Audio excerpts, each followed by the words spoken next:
샬롬. 주 안에서 평안들 하셨습니까?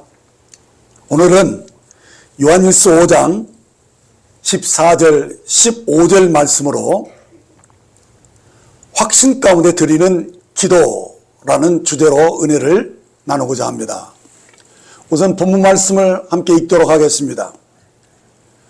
그를 향하여 우리가 가진 바 담대함이 이것이니 그의 뜻대로 무엇을 구하면 들으심이라. 우리가 무엇이든지 구하는 바를 들으신 줄을 안즉 우리가 그에게 구한 그것을 얻은 줄을 또한 아느니라. 아멘. 요한은 앞절에서 본 서신을 쓴 목적이 우리에게 영생이 있음을 알게 하려 합니다라고 말씀해 줬는데, 오늘 곧바로 연결해서 우리에게 말씀해 주고자 한 것은 기도에 대한 담대한 확신을 주고 싶었던 것입니다. 그렇습니다. 기도에 관한 확신은 아무리 강조해도 모자란 느낌이 들기 마련입니다. 그만큼 우리 신앙의 여정에서 기도는 소홀히 할 수 없는 소중한 것입니다. 주님도 우리에게 항상 기도하고 낙심하지 말아야 할 것을 말씀하셨습니다. 왜 우리에게 항상 기도할 것을 강조하신 것입니까? 그것은 우리가 기도를 소홀히 할 경우 금세 낙심할 수 있는 그런 연약함이 우리에게 있기 때문입니다. 그래서 모든 순례자에게 기도는 필수적인 것이며 기도 없이는 살아갈 수 없음을 알게 됩니다. 그래서 주님께서도 기도하는 일에 많은 시간을 할애하셨습니다.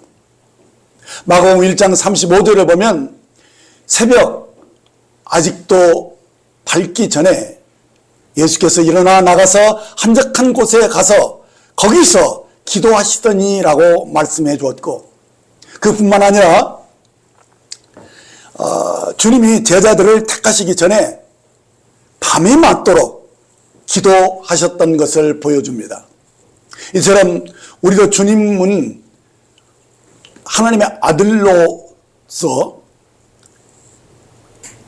이렇게 아버지 앞에 이렇게 기도하는 그런 삶을 사셨던 것을 볼 때 우리도 이렇게 살아야 된다는 것을 보여주셨다고 믿어집니다. 자, 그런데 이런 생각이 들어요. 어떤?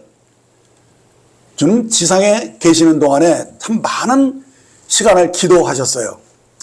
참 주님은 분명히 나와 아버지는 하나니다 라고 말씀하셨는데, 그래도 이 말은 주님도 바로 하나님의 신성을 가지신 분이라는 말씀이잖아요. 그런데 어찌 그토록 많은 시간을 기도에 할애하신 것인가 라는 의문들을 가지게 됩니다.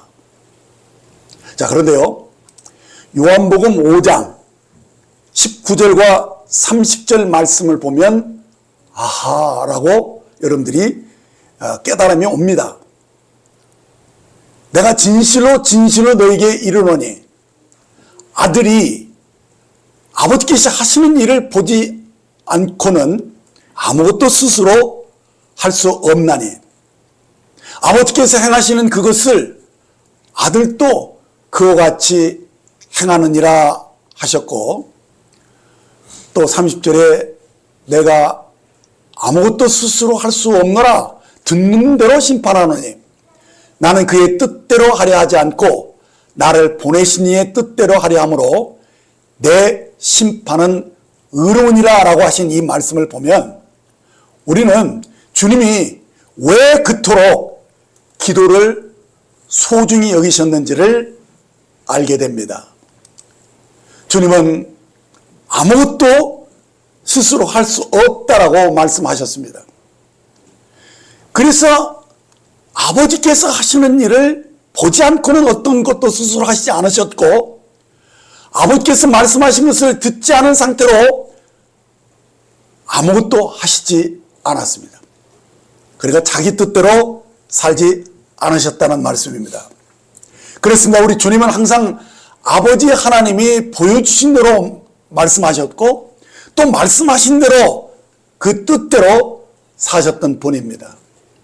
그래서 주님은 오로지 아버지의 뜻대로 되기 위해서 항상 기도 가운데 하나님의 뜻을 찾고 물으셨다는 사실입니다. 자, 그러니까 우리도 주님처럼 항상 아버지 하나님과 교제 가운데 그 사귐 속에서 말씀하신 것을 듣고 또 보고 그렇게 해서 오로지 하나님의 뜻대로만 사는 우리들이 되어야 한다는 것을 주님이 보여주신 것이죠.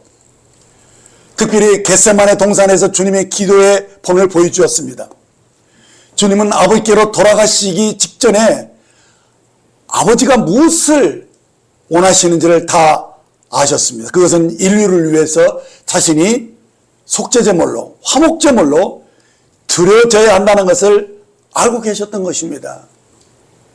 하지만 이 일은 사람의 몸으로 감당해야 하는 일이기 때문에 이 너무나도 막중하고 고통스러운 일임을 아셨기 때문에 주님도 몸을 가지셨기 때문에 잠시 고민하지 않을 수 없었던 것입니다. 마태복음 26장 38절 39절을 보면 이에 말씀하실 때 내 마음이 매우 고민하여 죽게 되었으니 너희는 여기 머물러 나와 함께 깨어 있으라 하시고 조금 나아가사 얼굴을 땅에 대시고 엎드려 기도하여 이르시되 내 아버지여 만일 할만하시거든 이 잔을 내게서 지나가게 하옵소서.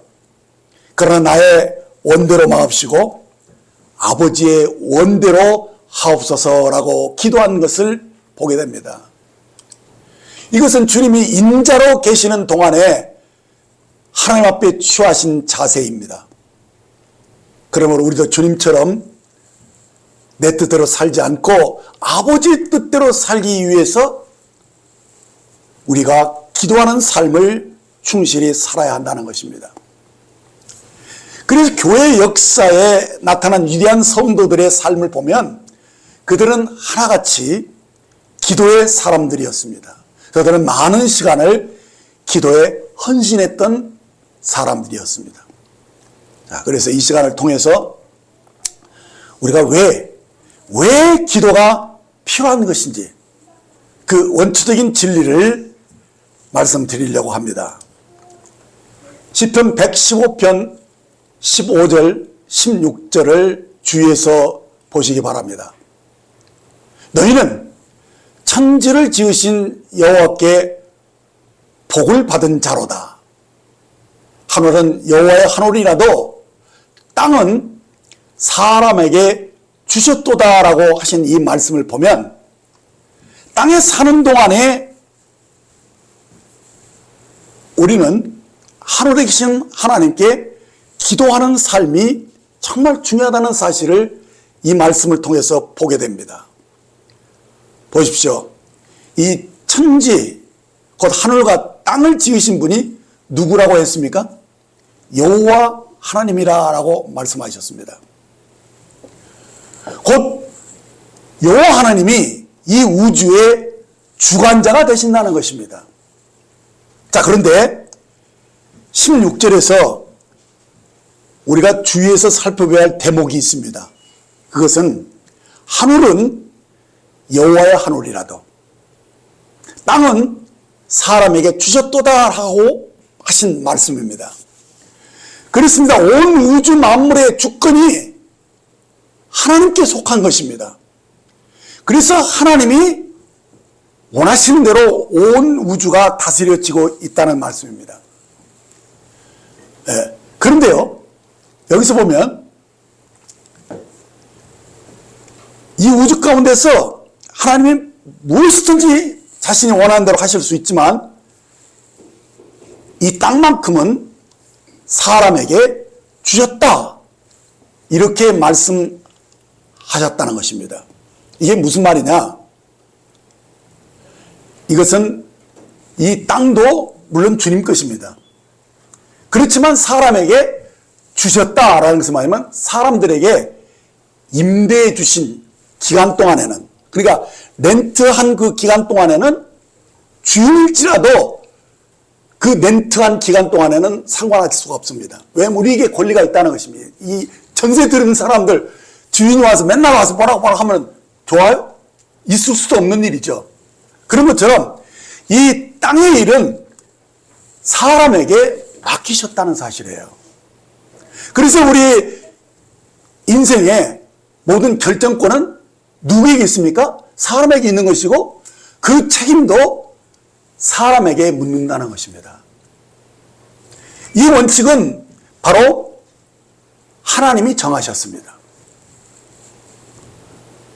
그래서 이 전능하신 하나님일지라도 우리 인생사에 함부로 개입하시지 않는다는 원칙을 세웠습니다. 그래서 내 인생은 내가 결정하는 것이고 내가 책임지는 거예요. 이것은 하나님이 정하신 법칙인 것입니다. 자, 그런데 여기서 한 가지 놀라운 계시가 주어지고 있습니다. 그게 뭐냐? 하나님께 복을 받을 수 있는 길이 있다는 것입니다. 그것은 무엇이냐? 여러분들이 이미 다 눈치챘을 거예요. 하나님께 나아가서 나의 필요와 나의 도움을 하나님께 요청하면, 기도하면 하나님이 들으신다는 놀라운 사실입니다. 이것이 성경에서 뭐라고 하냐? 그게 바로 복이다, 이렇게 말씀하신 것입니다. 자, 그런데 여기서 이 복은 어떻게 되느냐? 오직 믿음으로 구할 때만 주어진다는 사실입니다. 그래, 이것은 그냥 지식으로 그냥 아는 그런 수준이 아니고 오직 믿음으로 하나님께 기도할 때 그 복을 받는다. 이 원칙을 주님이 세우셨다는 사실입니다. 그래서 이 믿음이라는 것은 단순하게 말하면 기도하면 하나님이 응답하신다라는 이 믿음을 말씀하는 것입니다. 그래서 이건 너무 간단한 얘기 같은데 실제로 여러분들이 기도하면 하나님이 응답하신다라는 사실을 믿는 사람과 그렇지 않는 사람들은 엄청난 차이가 납니다. 아, 믿으면 되지 않냐? 근데 실제로 정말 믿는 사람들은 기도합니다. 그리고 응답을 받아요. 그런데요, 그것을 알아도 그렇게 정말 진짜 믿지 않으면 그 기도 그냥 적당히 하고 맙니다. 기대도 안 해요. 그 차이는요, 엄청난다는 것입니다. 그러니까 하나님의 복은 오직 믿음으로 기도를 통해서만 얻어지는 하나님의 선물이다라는 사실입니다. 자, 오늘 우리는 이 믿음의 비밀을 공개할 것입니다. 미리 기뜸해 드린다면 그것은 사람들은 다 나름대로 자기 마음대로 삽니다. 그래서 지금까지 모든 것을 사실은 다 내 뜻대로 했습니다. 그런데요, 그것의 한계와 어려움들을 알고 그게 아니라는 것을 안 사람들은 어떻게 되느냐? 내 마음대로 내 뜻대로 살던 것을 다 내려놓고 하나님, 제 인생에 주님이 들어오십시오. 개입해 주시고 나의 주인이 되어주세요. 이렇게 하면서 그 중심의 회개를 통해서 하나님을 전적으로 신뢰하는 그 믿음을 가진 사람들이 어떻게 되느냐? 기도 속에 산다는 거예요. 그 은혜 속에 사는 것이죠. 기도 속에 산다는 것은 은혜로 산다는 얘기예요. 내 힘으로 살지 않고 주님의 은혜로 사는 그 삶으로 살게 되는 것에 그것을 성경에서는 복이다, 이렇게 말씀하고 있다는 거예요. 여러분, 참 믿음으로 기도한다는 것은 간단한 것 같지만은 사실은 이게 어려운 것입니다. 여러분들, 하나님께 믿음으로 정말 그 참된 믿음으로 하나님께 기도하지 않으면 하나님 개입하시지 않아요. 왜? 우리가 다 맡겨놓은 것이니까. 그것을 여러분들이 인식을 하면 기도가 왜 중요한 것이냐, 그리고 기도를 어떻게 드려야 되는 것인가, 이런 답이 사실은 다 나오는 거예요, 여기서. 그래서 하나님은 우리가 믿음으로 기도하지 않으면 내 인생에 함부로 개입하시지 않는다는 거예요. 왜? 하나님은 공의로우신 분이고 한 번 말씀하신 것을 변개시키지 않는 참으로 신사적인 분이기 때문인 것입니다. 그리고 우리에게 자유의지를 주었어요. 그래서 여러분들이 정말 하나님께 자기 권리를 포기하고 하나님이 하십시오라고 하시지 않으면 절대로 역사하지 않는다는 사실입니다. 자, 그렇다면 우리가 이 기도에 대한 믿음을 가지고 하나님께 나아가는 것이 정말 인위적으로 되는 것이냐? 그렇지 않다는 거예요. 이 기도는요, 하나님과 내가 친밀한 관계 속에서 내가 영생을 얻을 하나님의 자녀라는 확신을 가지지 않은 사람은 결단코 기도하지 않아요. 그리고 은혜의 보좌 앞에 담대히 나가서 하나님 이거 이렇게 해주세요 라고 그렇게 담대하게 기도하지 않는다는 사실이에요. 못한다는 사실이에요. 그래서 요한은 이 본 서신을 마치기에 앞서서 영생이 있음을 알게 하는 것이 내가 이 서신을 쓴 목적이다, 이렇게 말씀하고요, 곧바로 이어서 오늘 이 말씀을 하신 거예요. 바로 기도에 대한 확신을 우리에게 연결시켜서 말씀해 주셨다는 것을 아셔야 됩니다. 그럼 우리가 이 믿음을 가지고 정말 기도하기를 원한다면 먼저 우리 자신이 하나님께 확실하게 받아들여졌다 라는 이 진리, 실제, 그렇죠? 진리는 실제예요. 이것이 실제가 되어야 된다는 거예요. 내가 하나님의 자녀가 되었다, 내가 영생을 얻었다 하는 그것이 정말 실제가 돼야 돼요. 정말 마음으로 믿어지고 내 안에 하나님의 생명이 있음을 확실하게 아는 사람들은 이 기도에 대한 확신으로 자연스럽게 넘어갑니다. 그래서 그때부터는 내 뜻대로 살지 않고 하나님 뜻대로 사는 진정한 기도의 사람이 되고요, 정말 예배하는 삶이 됩니다. 하나님께 저쪽으로 맡기고 은혜로 사는 사람으로 바뀌어진다는 말씀입니다. 그런데 그러지 않으면요, 기도 생활이 절대로 안 됩니다. 그러니까 다시 말하면은 내가 만일 하나님 앞에 서기가 좀 떳떳하지 못하고 부적절하다고 그런 생각을 가지게 되면은요, 어느 누구도 하나님께 나가지 않습니다. 그러니까 내 속에 이 생명에 대한 이 확신을 가지지 않은 상태로는 하나님께 나가지 않는다는 거예요. 나갈 수가 없다는 거예요. 그리고 내가 기도하면 하나님이 들으신다라는 확신이 없는 사람은 기도를 하긴 해도 그냥 흐지부지해요. 제대로 믿음으로 하나님을 만나지 못한다는 거예요. 그래서 하나님이 내 귀를 기울이실까 하는 그것에 대한 확실한 믿음이 들지 않기 때문에 기도 생활이 형편없어져요. 그냥 흐지부지하고 그냥 형식적이고 그렇게 되기 때문에 실제로 주님의 임재 속에서 그 은혜의 복 속에서 사는 것이 제대로 안 된다는 거예요. 그러니까 그건 불가능한 일이라는 것입니다. 그래서 지난 시간에 말씀에 의해서 오늘 말씀이 어떻게 연결되는 것인지를 여러분들이 감을 잡을 수 있을 것입니다. 영생이 있음을 확신하는 사람들만 이제 주님이 내 기도를 들으신다. 내 작은 신음소리라도 주님이 다 귀 기울여서 들으시고 나를 돌보시고 나를 그 은혜 안에서 보호하신다라는 이 확신이 함께 온다는 사실이에요. 그래서 오늘 이 본문 말씀에 보면 내가 하나님의 아들의 이름을 믿는 너희에게 이것을 쓰는 것은, 이게 지난주의 말씀이었죠? 너희로 하여금 너희에게 영생이 있음을 알게 하매라. 그를 향하여, 이게 오늘 말씀이죠? 그를 향하여 뭡니까? 우리가 가진 바 다 담대한 것은 이것이니 그 뜻대로 무엇을 구하면 들으심이라. 아멘. 바로 이 확신이 뒤따라온다는 말씀입니다.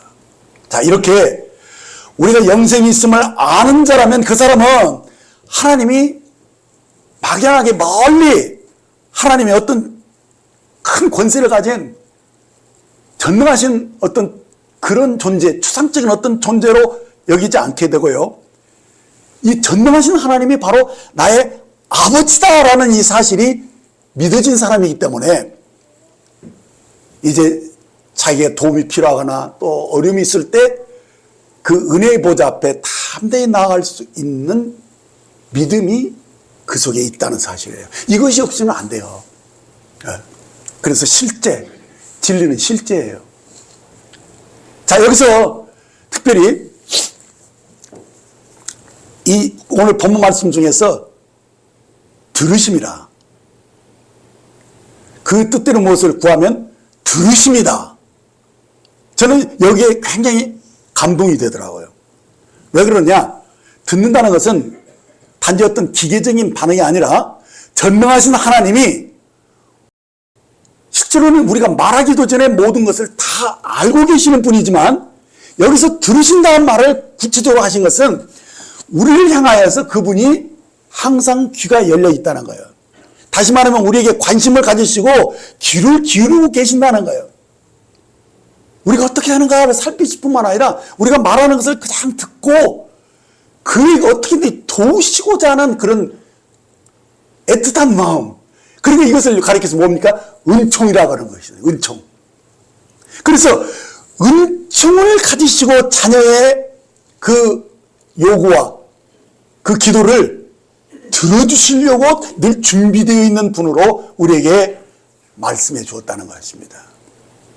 그렇습니다. 하나님은 우리의 아버지로서 우리의 기도를 항상 듣고 계신다는 거예요.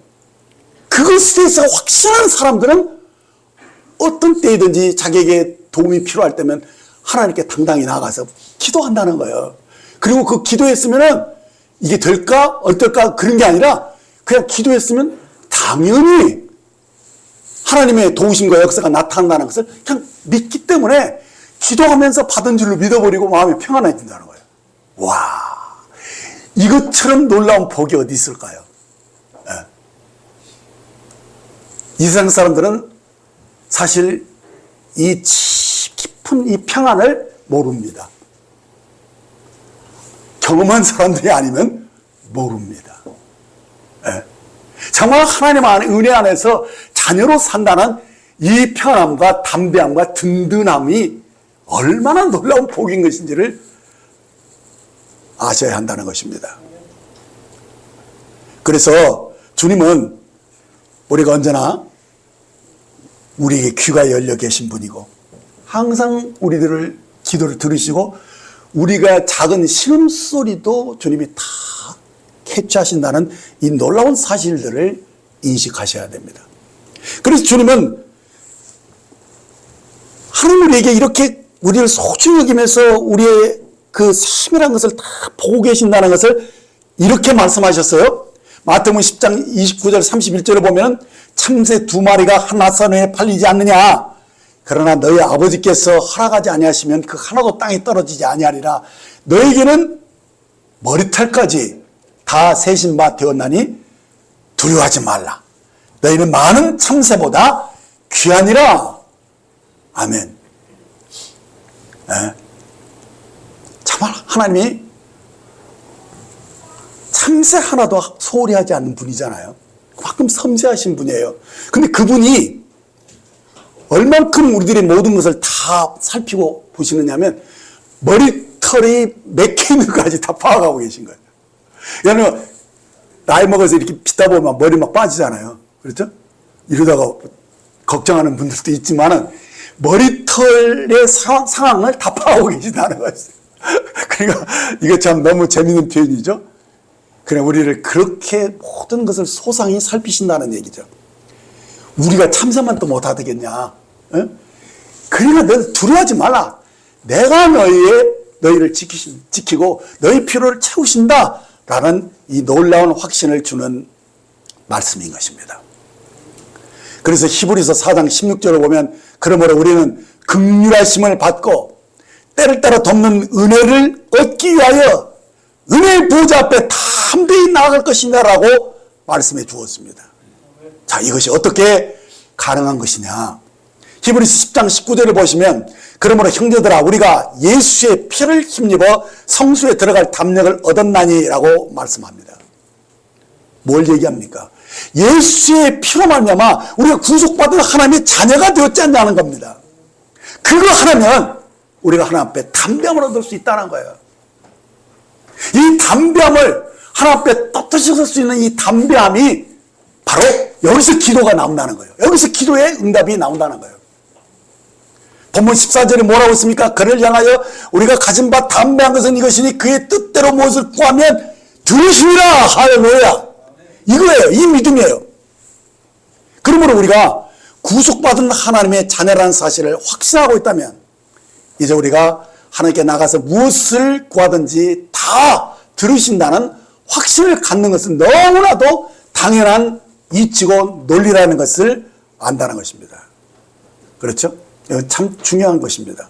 그러나 여기서 우리가 주의해서 보아야 하는 응답의 조건이 여기에 걸려 있다는 것을 또한 보셔야 됩니다.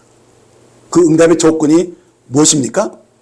우리가 가진 바 담대함은 이것이니 그의 뜻대로 무엇을 구하면 들으심이라 할 때 그의 뜻대로라는 응답의 조건이 걸려 있음을 보셔야 합니다. 그러므로 우리의 기도가 주의 뜻과 일치해야 한다는 것입니다. 이 말은 곧 우리의 기도의 동기가 올바르고 진실해야 한다는 말이죠. 야고보서 4장 3절에 보면 구하여도 받지 못함은 정욕으로 쓰려고 잘못 구하기 때문이다 라고 그 이유를 말씀합니다.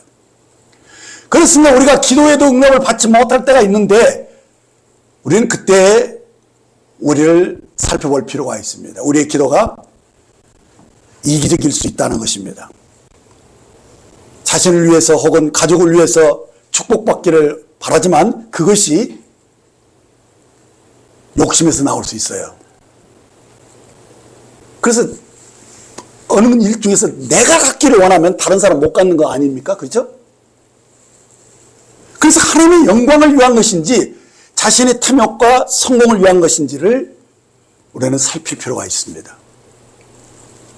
그러므로 우리의 기도가 응답을 받지 못하고 있을 때 우리는 자신의 기도가 올바른지 진실한지 진정으로 주의 뜻에 합한지를 돌아볼 필요가 있다는 것입니다. 자, 두 번째 조건은 우리에게 담대한 믿음이 요구된다는 거예요. 이 믿음이 없으면 기도 응답 못 받아요. 마태복음 21장 22절을 보면 너희가 기도할 때 무엇이든지 믿고 구하는 것은 다 받으리라. 이렇게 말씀하셨어요.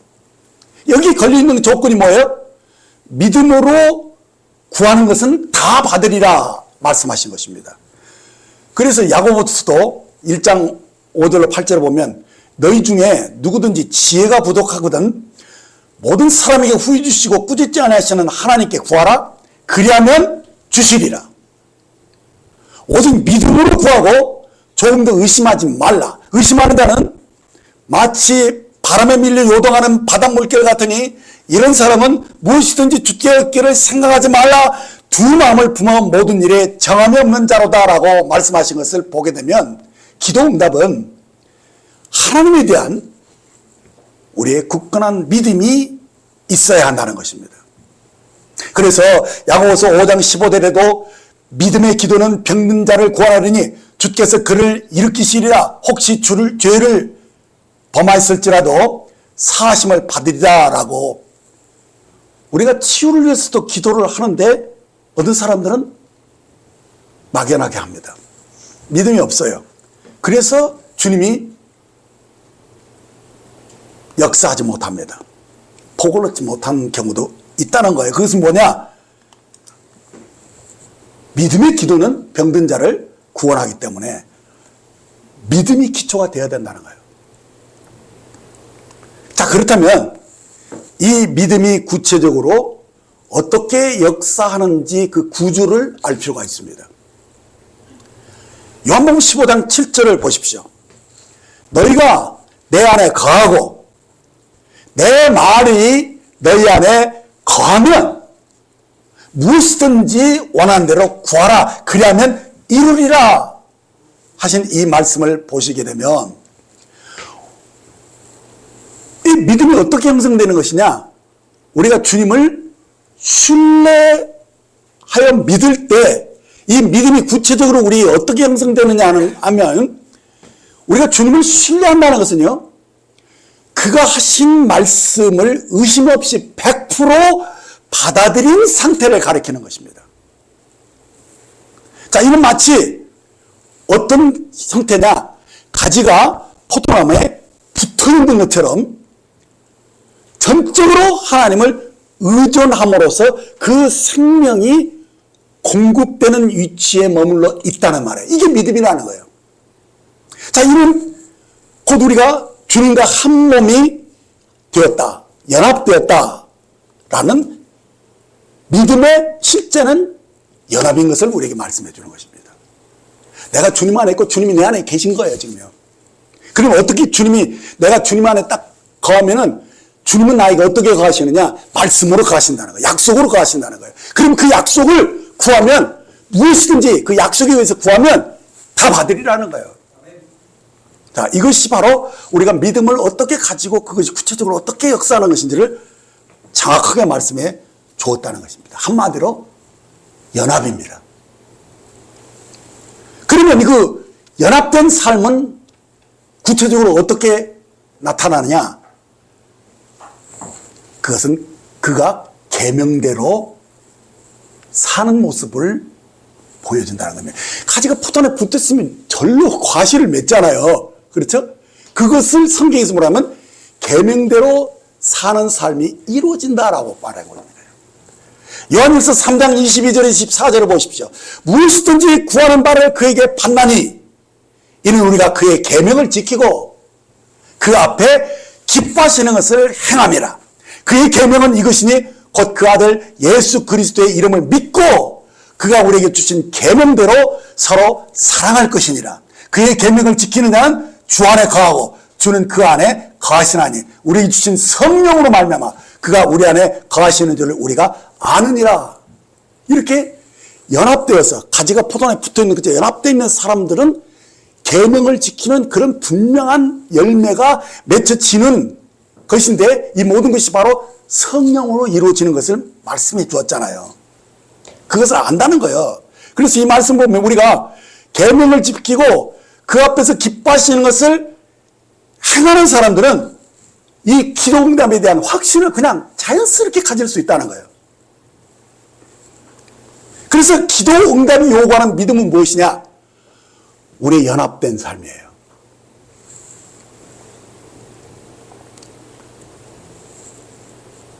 그렇기 때문에 진정으로 내 안에서 성령이 나를 통해서 나타나는 거예요.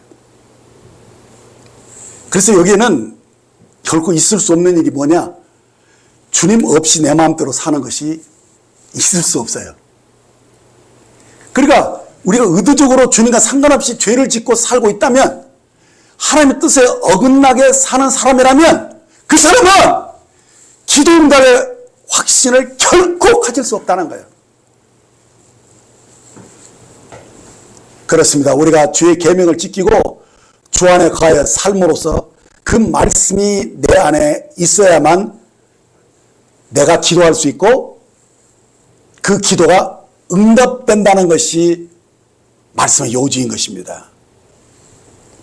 그래서 오늘 말씀대로 그를 향하여 우리가 가진 바 담대함이 이것이니 그의 뜻대로 무엇을 구하면 들으십니다라는 이 기도 응답의 확신을 가질 수 있다는 말씀입니다. 그래서 우리가 그의 뜻에 일치하는 기도 조건이 되었을 때 성경은 이것을 뭐라고 말씀하느냐? 그리스도 예수의 이름으로 구하는 기도다 이렇게 말씀하고 있는 거예요. 주님의 이름을 사용할 수 있는 권세를 바로 주님과 연합된 믿음으로 가지가 포도나무에 붙어있는 그 사람에게 말씀했다는 거예요. 그래서 형식적으로 기도하면 끝날 때 예수님 이름으로 기도했습니다. 요 형식적으로 그렇게 말하는 그 수준이 아니라는 거예요. 이해하셨습니까? 그렇죠? 네. 실제 우리의 삶에 연합된 그 삶 자체가 주님의 이름으로 사는 것이고 주님의 이름으로 기도하는 권세가 그에게 있다는 것을 보여준다는 거예요. 그래서 요한복음 14장 11절로 15절 말씀을 보시면 그것이 그렇구나라는 이치가 밝아집니다. 내가 아버지 안에 거하고 아버지께서 내 안에 계심을 믿어라.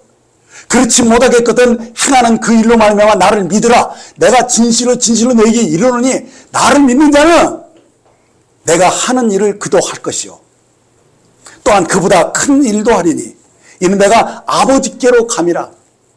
내가 내 이름으로 무엇을 구하든지 내가 행하리니 이는 아버지로 하여금 아들로 말미암아 영광을 받으시게 하려 함이라.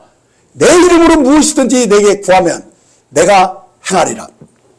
내가 나를 사랑하면 나의 계명을 지키리라. 이렇게 말씀하신 것을 보면 여기서 누가 주님의 이름으로 기도할 수 있는 자격과 권세를 가졌느냐, 그리고 왜 그것을 말씀하셨느냐 하는 이유들을 다 여기서 밝혀주고 있습니다. 자, 지금 이 말씀을 주님이 하실 때가 언제냐면 주님이 아버지께로 가시기 직전이었습니다. 그래서 아버지께서 부탁하신 이 모든 일들을 다 이루시고 이제 아버지께로 돌아가시는 날이 닥쳤을 때 이제 이 모든 일을 이제 제자들에게 말하면서 제자들에게 이 모든 것을 이제는 위임하는 거예요, 지금. 그래서 제자들에게 지금 나는 떠났는데 이제는 너희가 남아서 아버지의 일을 너희들이 마무리해라. 그런 의미로 지금 말씀하시면서 이제부터 내 이름을 사용해라. 내가 이런 모든 일들을 이제는 이 연합의 비밀을 아는 너희가 내 이름을 사용해서 기도하면 내가 그걸 시행하겠다. 그래서 내가 이 땅에서 했던 일들을 너희도 똑같이 할 수 있다. 아니, 이보다 더 큰 일도 할 수 있어. 그러니까 너희들이 이제부터는 내 이름을 사용해서 기도해라. 그러면 내가 시행할 것이다. 이것을 지금 말씀했다는 사실이에요. 그래서 주님이 이 땅에서 아버지의 그 능력과 그 영광을 나타냈던 것처럼 이제 너희가 내 이름으로 기도하면 똑같이 그렇게 그 영광과 그 능력들을 나타내는 그런 삶을 살 수 있을 것이다. 아멘. 이게 오늘 말씀의 아주 중요한 키워드예요. 내 이름으로 무엇을 구하든지 내가 행하리니 이는 아버지로 하여금 아들로 말미암아 영광을 받으시게 하려 함이라. 내 이름으로 무엇이든지 구하면 내가 시행하겠다. 네? 그래서 믿음으로 사는 자들에게 주님이 주님의 이름을 의탁해 준 거예요. 그냥 아무렇게나 살면서도 기도할 때는 예수님의 이름으로 기도했습니다. 이렇게 하면 그게 예수님의 이름으로 사용하는 것이 아니라는 거예요. 그냥 그것은요 본인이 알아요. 그래서 그렇게 해도 그 기도 주님이 들으시지 않을 것이라는 것을 본인이 안다니까요.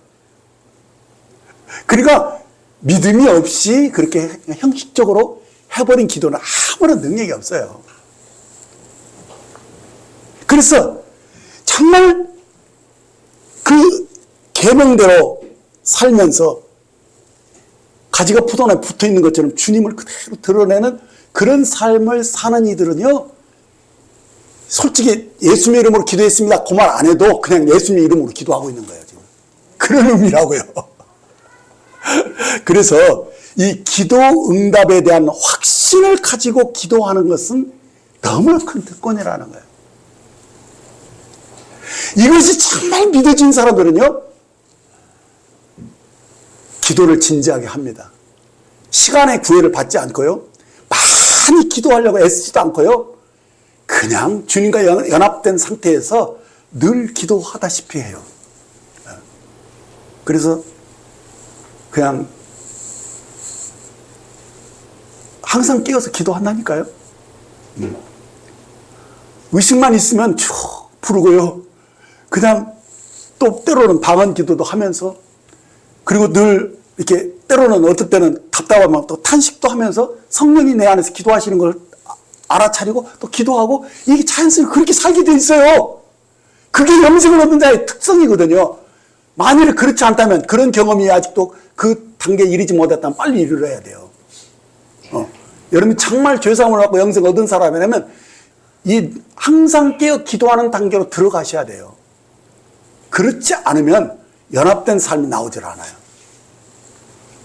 그러므로 요한복음 16장 24절을 다시 보세요. 지금까지는 너희가 내 이름으로 아무것도 구하지 아니하였으나, 그렇죠? 그 이전에는 그렇게 살 수 있어요. 그러나 이제 어떻게 됩니까? 구하라. 그리하면 받으리니 너희 기쁨이 충만하리라 라고 말씀하셨다는 거예요. 우리가 주님의 이름으로 기도드리니 기도 응답에 대한 확신을 갖는 사람들은요, 기도 속에서 큰 기쁨을 누립니다. 응답을 그냥 받아요. 그래서 우리 초기 때 하나님이 우리에게 그 기도를 가르칠 때는요, 심지어는 우리 마음으로 그냥 이렇게 생각만 해도 주님이 그냥 뭐 역사를 해버려요. 그냥 치사한 얘기 같지만은 뭐 먹고 싶은 생각이 들잖아요. 그럼 먹는 것도 그냥 막 금방금방 해서 막 대동해주고 막 이런 경험을 무지하게 많이 했거든요. 그러니까 우리의 그 간절한 기도는 오직이나 했겠습니까? 그래 그 기도의 삶의 묘미를 아는 것이죠. 이제 세 번째 원칙을 보겠습니다. 본문 15절을 보시면, 우리가 무엇이든지 구하는 바를 들으신 줄을 안즉, 우리가 그에게 구한 그것을 얻은 줄을 또한 아느니라 라고 말씀합니다. 우리가 확신을 갖고 기도하기 위해서는 자신이 받아들여지고 또 내가 드린 기도도 주님이 들으셨다는 사실을 알아야만, 아니 이미 응답을 얻었다는 것을 믿어야만 한다는 사실을 우리에게 말씀해 주고 있어요. 매우 놀라운 사실이에요. 요한은 우리가 얻을 것이다 이렇게 미래형으로 말하지 않았어요. 구한 그것을 얻은 줄을 또한 안다라고 이미 소유한 것으로 말씀했다는 것입니다. 이것이 이 성령의 계시로 주어진 내적 확신을 말하는 거예요. 기도하면서 그냥 이미 알아요. 이거 그대로 될 것이다 라는 그런 확신이 그냥 되어지는 거예요. 자, 그런데 여기서 많은 사람들이 오해하고 있어요. 그건 뭐냐? 많은 이들이 이 성령이 주시는 계시로 주어진 이 내적 확신을 잘 이해하지 못하고 어떻게 되느냐? 내가 기도한 것을 믿어야 응답되니까 그 기도한 것이 응답되기 위해서 내가 믿으려고 막 애쓰는 거예요. 그래서 여기서 뭐가 나오느냐? 적극적인 사고방식이 나온 거예요. 이 적극적인 사고방식은요, 어떤 심리적인 어떤 그런 것으로서 결국은 뭐냐? 자기를 설득하려고 하는 자기 최면에 불과한 것인데, 이것은 성경이 말하는 바가 아니라는 거예요. 많은 사람들이 그저 믿으려고 애쓰는 거예요. 믿으려고. 되지도 않는 그 기도를 막 하고, 믿습니다. 힘주어서 내가 받은 것을 믿었다고 막 말을 하면서 그렇게 하면 응답이 될 것으로 착각하고 있는 거예요. 그게 아니라는 거예요. 그래서 마가복음 11장 24절 말씀을 많은 사람들이 그런 식으로 오해해요. 그러므로 내가 너에게 말하노니 무엇이든지 기도하고 구하는 것은 받은 줄로 믿으라. 그리하면 너에게 그대로 되리라 하신 이 말씀을 많은 사람들이 믿으려고 애쓴다는 것입니다. 그래서 기도도 반복해서 많이 하고요, 믿습니다 하고 힘주어서 막 그렇게 막 하는 것인데 그것은 자기 최면에 들어가려고 애쓰는 것에 불과해요. 적극적인 사고방식이 우리를 변화시키지 않는다는 것입니다. 그래서 앞서 살펴봤던 요한일서 3장 24절을 보면 그의 계명을 지키는 자는 주 안에 거하고 주는 그 안에 거하시나니 우리에게 주신 성령으로 말미암아, 여기 성령이 나오죠? 그가 우리에게 거하시는 줄을 우리가 아느니라 하신 이 말씀대로요. 이 내적 확신은 연합된 삶을 사는 자들이 그냥 성령이 주시는 그 믿음으로 기도하면서 이 기도는 이미 주님이 들으셨다라는 확신이 와버리는 거예요. 네. 그것이 성령이 인친 믿음이에요. 제가 어느 설교집에서 이런 재미있는 일화를 들었어요. 산 밑에 사는 어떤 권사님이 이 말씀을 들었어요. 만일 믿음이 한 겨자씨만큼만 있으면 이 산을 명하여 여기서 저기로 옮기라 하여도 옮길 것이요 또 너희가 못할 것이 없으리라 라는 이 말씀을 듣고서 늘 햇빛이 아쉬웠던 권사님은 자기 앞에 있는 산이, 자기 집에 앞에 있는 산이 옮겨질 것을 위해서 기도하기 시작했어요. 그런데 좀처럼 산이 옮겨질 것 같지 않아서 굉장히 불안하더라는 거예요. 그래서 내가 아직 이 겨자씨만도 못한 그 믿음이 있나 이러면서 자기 믿음이 좀 커지기를 위해서 여러 날 기도하고 또 기도했어요. 그러면서 이제 이 정도면 내가 되지 않았을까 싶어서 이제 산이 옮겨지라고 기도해놓고는 이 산은 옮겨져라 이렇게 명령을 하고 나서 눈을 딱 떴는데 그때 말하기를 내 그럴 줄 알았어. 그게 뭔 말입니까? 산이 그대로 있었다는 거예요. 그러면 그 말이 뭡니까? 기도하면서도 산이 그대로 있을 것을 그대로 알고 있었다는 거예요. 네. 그러니까 이 일화가 무엇을 우리에게 꼬집는 것입니까? 내 그럴 줄 알았다 하는 것은 자기를 아무리 설득해도 그렇게 믿으려고 애써도 안 된다는 거예요. 이것은 성령님이 우리에게 주시는 계시가 아니면 이 믿음은 가질 수 없다는 얘기죠. 그러니까 자신을 설득하고 애쓰려고 하지 말고 여기서 믿음이 무엇인지를 여러분들이 분명히 알아야 되는데 믿음은 우리 애씀으로 주어지는 게 아닙니다. 진정한 믿음은 하나님의 정확한 뜻을 아는 것에서 생기는 거예요. 주님이 무엇을 원하시는지를 탁 성령님이 계시해 주잖아요. 그러면 그때 믿음이 확 생기는 거예요. 마가복음 1장 11장 24절 말씀에 이 말씀이 그래서 로마서 8장 26절 27절 말씀과 딱 연관되어서 하나가 되어야 돼요. 로마서 8장 26절 27절에 보면 이와 같이 성령도 우리의 연약함을 도우시나니 우리 마땅히 기도할 바를 알지 못하나 오직 성령이 말할 수 없는 탄식으로 우리를 위하여 친히 간구하시느니라. 마음을 살피시는 이가 성령의 생각을 아시나니 이는 성령이 하나님의 뜻대로 성도를 위하여 간구하십니다 라고 말씀해 주었습니다. 그렇습니다. 우리가 성령으로 하나님의 뜻을 정확히 알아야만 거기서 참된 믿음이 생긴다는 것입니다. 왜요? 성령은 진리의 영으로서 하나님의 생각을 우리에게 정확하게 알게 해주시는 보혜사이시기 때문인 겁니다. 그래서 성령은 항상 하나님의 뜻대로 살도록 우리에게 지혜와 계시의 영을 주시는 분이기 때문입니다. 그러면 오늘 말씀의 키워드는 무엇입니까? 그의 뜻대로 무엇을 구하면 들으신다는 것입니다.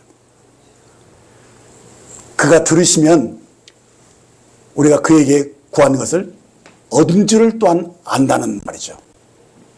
그래서 이 믿음이 이 성령의 계시로 주어지는 것을 우리에게 알게 주는 것입니다. 그래서 이 담대한 이 믿음은요, 이 기동대에 대한 확신은 성령의 기름 부심으로 되어지는 거예요.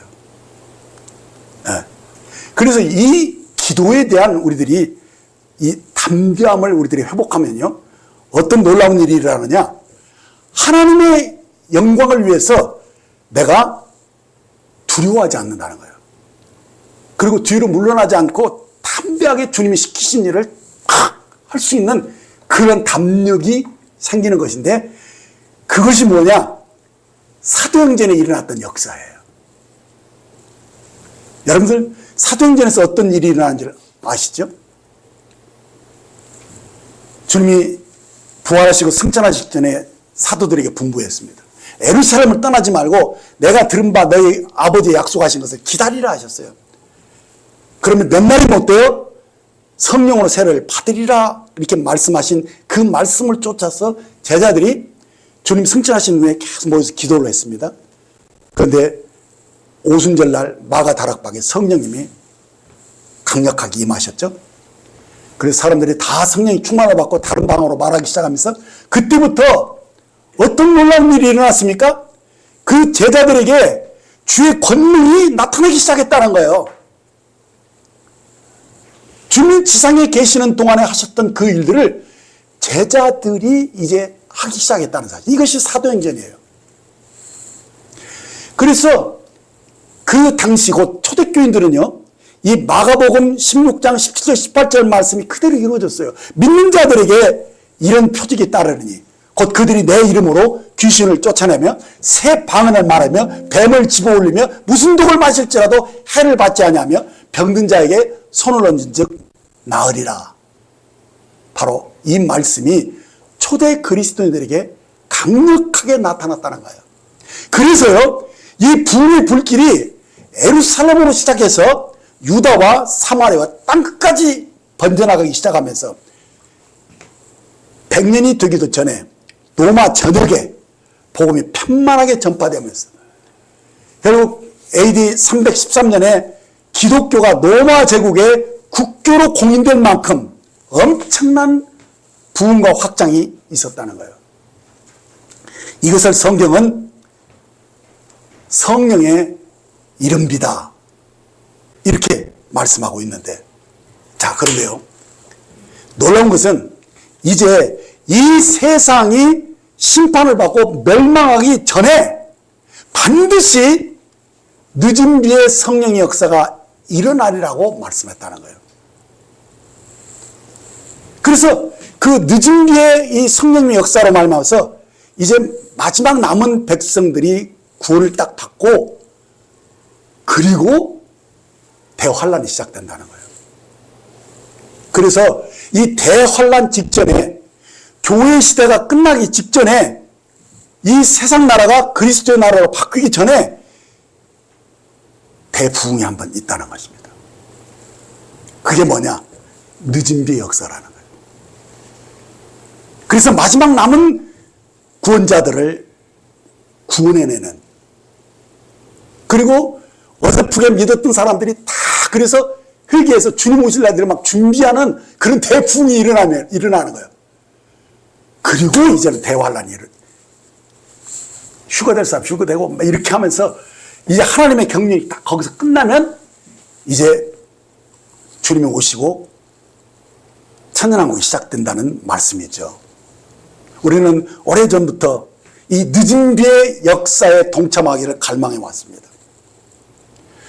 그것은 이 성령의 기름 부음을 준비한 자들을 중심으로 이제 부흥이 시작된다는 것입니다. 그래서 이 부흥이 번져서 전국 교회를 변화시키고 많은 이들이 이때 회개하고 또 교회를 떠났던 사람들이 주님께로 돌아오면서 엄청난 부흥이 이 전국에 퍼져나갈 것을 보고 있습니다. 저는 그것이요, 굉장히 가까웠다고 보는 거예요. 어쩌면 올해 안에 그런 일들이 시작될지도 모르겠어요. 그렇지만은 우리가 이것을 위해서 기도하고 준비하지 않으면 성령이 아무리 그런 계획을 가지셨어도 어떻게 의지할 것이 없으면 없잖아요. 그래서 지금 우리들이 뭐냐, 정말 기도 응답의 확신을 가진 사람들이 되었다면 기도해야 한다는 거예요. 그래서 이 기도를 통해서 실제로 복음을 전하면서 이제 우리들이 병든 자에게 손을 얹으면 치유 역사가 일어나고 귀신들이 막 쫓겨나가면서 사람들이 변화되는 일들이 시작될 때 그것으로 말미암아서 부흥의 불길이 지펴진다는 거예요. 그리고 번져나갈 것이라는 거예요. 그래서 소문을 듣고 사람들이 막 모이기 시작하고 거기서 회개 역사가 일어나고 구원받는 일들이 일어나고 이런 일들이 마지막 한 번 있을 거라는 거예요. 우리는 이것을 기대하면서 기도하자는 거예요. 그래서 이제는요, 어느 날 우리들이 상상도 못할 일이 일어나요. 이제 38선이 무너지고 이제 북쪽에 있는 지하교회들도 같이 막 연합되면서, 그리고 통일 한국이 이루어지면서 이제 이 복음이, 이제는 K복음이 전 세계로 확장되어 나가는 대부흥이 일어날 것을 주님이 예언해 주셨다는 사실이에요. 그래서 우리는 이 사실을 믿고 이것을 준비하고 기도해야 한다는 사실이에요. 이 기도 속에서 우리들이 부흥이 시작된다는 것을 여러분들이 의식을 하셨으면 좋겠어요. 그래서 실제로 우리가 이 기도에 대한 확신을 가진 사람들을 통해서 주님이 부흥의 불길을 일으킬 것이라는 것을 아시고 우리들이 여기에 동참해야 된다는 거예요. 부흥의 불길이 일어납니다.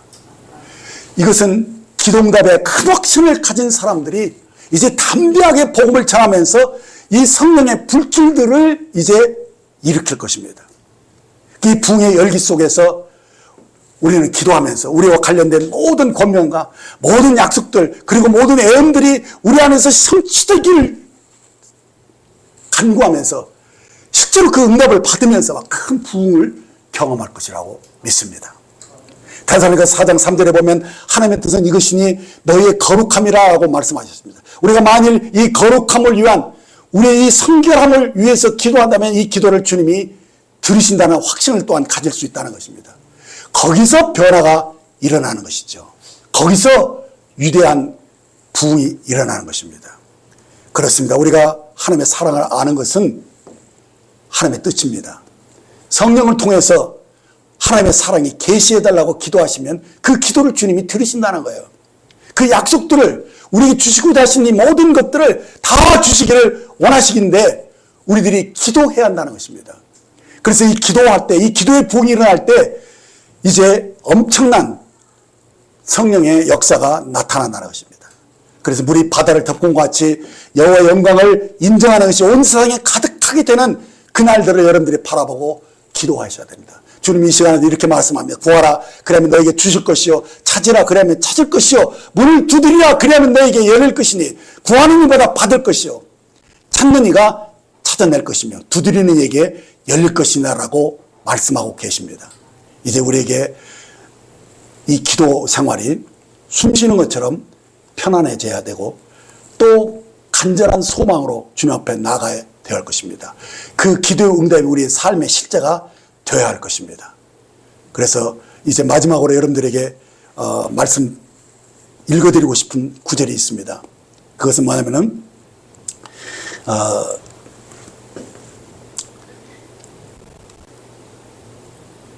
여기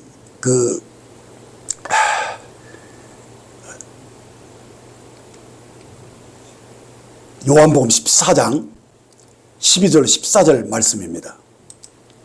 내가 진실로 진실로 너에게 이르노니 나를 믿는 자는 내가 하는 일을 그도 할 것이요 또한 그보다 큰 일도 하리니 내가 아버지께로 가미니라.